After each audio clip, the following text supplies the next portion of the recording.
Nedumkandam rotary കാടമ്പം സിറ്റിയുടെ ഈ വർഷത്തെ ഭാരവാഹികളുടെ സ്ഥാനാരോഹണവും പുതിയ പദ്ധതികളുടെ പ്രഖ്യാപനവും ഇന്ന് നടക്കും.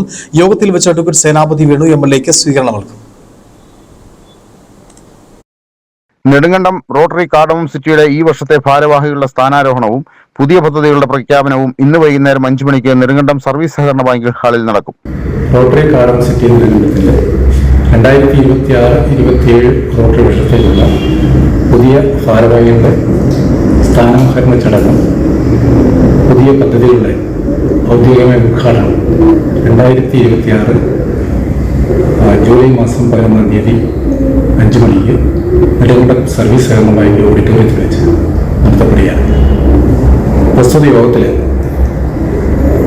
റോട്ടറി ഇന്റർനാഷണലിന്റെ സോണൽ ചെയർ റോട്ടേറിയൻ കുമ്മനം മുഖ്യാതിഥിയായിരിക്കും. വി പ്രകാശ് കുമാറിന്റെ നേതൃത്വത്തിലുള്ള പുതിയ ഭാരവാഹികളാണ് ചുമതലയേൽക്കുന്നത്. യോഗത്തിൽ വെച്ച് അഡ്വക്കേറ്റ് സേനാപതി വേണു MLA ആദരിക്കും.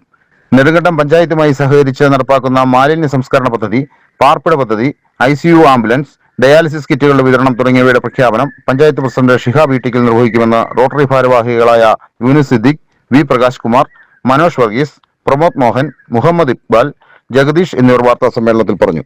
News bureau, Nedumkandam.